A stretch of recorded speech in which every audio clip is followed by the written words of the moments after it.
Can you actually train a model to be a better manager? Moonshot recently released Kimi K2.5 and called it the most powerful open source model to date. That claim is already off because it's open weight, not open source. There's a difference, but that's not the point here. Kimi 2.5 makes two claims that are actually worth testing. First, it says it was trained from the ground up to orchestrate agent swarms, with up to 100 sub-agents running in parallel. The reinforcement learning setup doesn't just reward correct answers, but also how effectively the model distributes work across agents. Second, it claims that it has visual agentic intelligence and said that it generated extremely high-level animations with just a single prompt. Now, instead of people claiming they built it in one shot, it's the creators themselves claiming it. So, we had one of our team members test both. Some of what we found lived up to the hype, some of it didn't.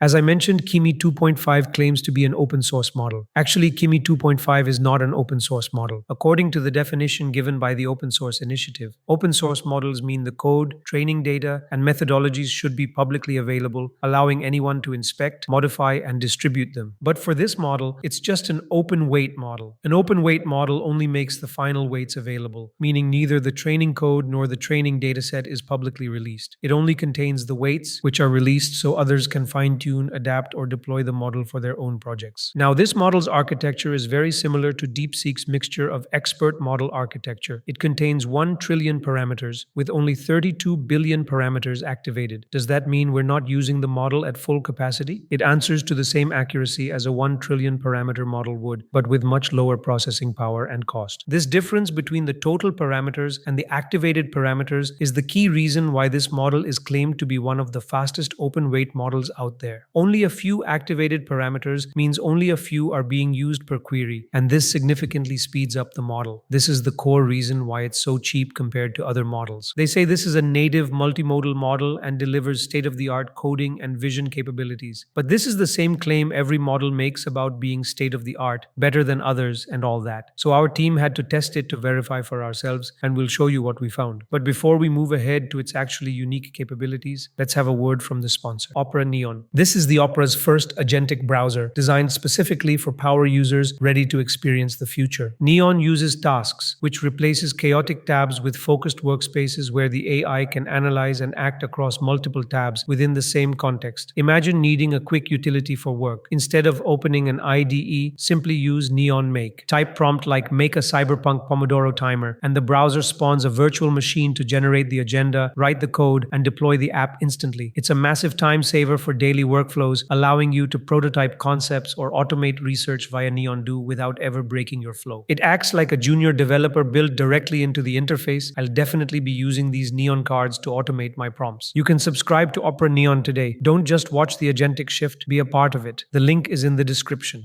The Kimi model is able to direct a swarm of agents, coordinating tasks amongst them. Now, you might think that Claude also does that and spawns multiple sub-agents based on the required task. But here's how this model is different. Kimi 2.5 as a model has learned to self-direct an agent swarm of up to 100 sub-agents, executing parallel workflows across 1,500 coordinated steps by parallel agent reinforcement learning. For those who don't know, reinforcement learning is a process where the model is rewarded when it performs well and penalized when it strays from the objective. Most models are rewarded based on performance alone, but in this case, the model is also rewarded based on how well it can parallelize steps and act as an orchestrator. To put it simply, the Kimi model is trained to be an orchestrator. Its success criteria is its ability to create sub-agents and assign tasks. The orchestrator is built in with tools for creating sub-agents, assigning tasks, and other related functions. It creates sub-agents for various tasks, assigns them those tasks, receives results from them, and then coordinates everything into a final result. According to them, they use this swarm method to improve performance on complex tasks, and in internal evaluations, it resulted in an 80% reduction in end-to-end runtime. This means they were able to execute much more complex, long-horizon tasks. They compared it with the best models for long-range tasks, namely Opus 4.5 and Kimi 2.5 without the swarm, and found that the Kimi 2.5 agent swarm surpassed all models across their benchmarks. They were also able to save considerable time by using agents instead of running a single agent. So those were all claims based on what they said. To test these claims, we installed the Kimi Code CLI, which is a new coding agent that was released with this model. We had already built a UI and wanted to migrate it to a different component structure. The UI was built using shadcn, and we wanted to rebuild it using Material UI. The project had multiple pages, so we asked Kimi to change the UI of the entire project from shadcn shadcn to Material UI and to use agents to handle each page so that this migration could be done faster in parallel. It started exploring the directory similar to how Claude Code does. It created a to-do list containing every page that needed to be converted to Material UI. It grouped similar pages together, such as auth pages like sign up, login, and forgot password to handle them more efficiently. However, it spawned more agents than we were expecting, which we later found out was a bug in the CLI. It had just used 5 agents to perform the task, which was expected for a new product. It took around 15 minutes to complete the task, which we thought would be reduced using the parallel agents. It finished by verifying and cleaning everything. Some components were no longer being used after the migration, and it cleaned those up as well. It made sure all dependencies were installed and updated, including test files, and validated the rest. Once that was done, it ensured that all dependencies required for shadcn were removed, leaving the project without any unused dependencies, which most agents tend to forget and end up bloating the project unnecessarily. It tweaked the UI slightly. For example, the hero section originally had text and visuals side by side, but it changed them to be stacked vertically. Other than that, everything looked almost exactly the same, with just the components switched. Even though it was a big task, it only used 25% of the context window, meaning it can run effectively on long-running agents. So the agent swarm works, but it's not always faster and will take longer on a large-scale code base. You've probably noticed we build a lot in these videos. All the prompts, the code, the templates, the stuff you'd normally have to pause and copy from the screen. It's all in our community. This video and every video before it too. Links in the description.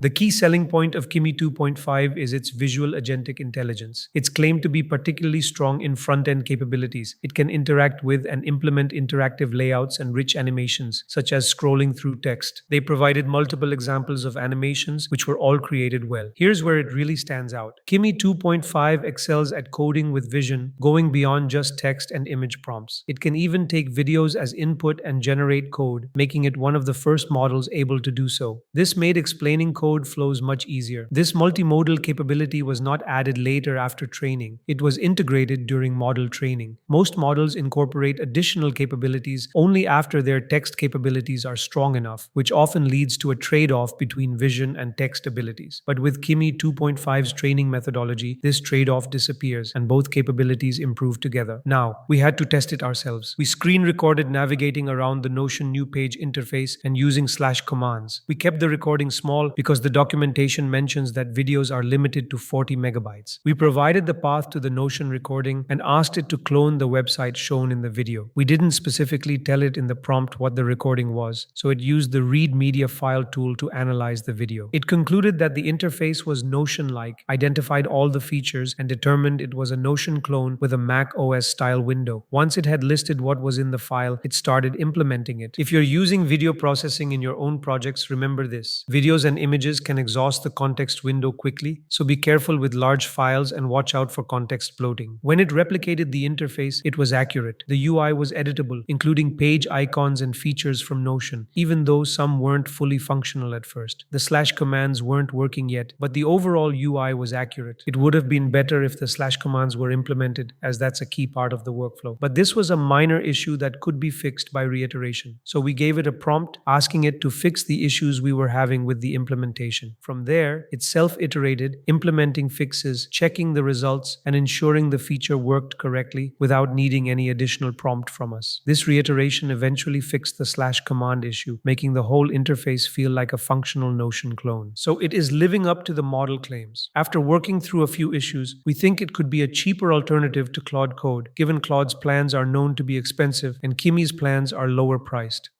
That brings us to the end of this video. If you'd like to support the channel and help us keep making videos like this, you can do so by joining AI Labs Pro. As always, thank you for watching, and I'll see you in the next one.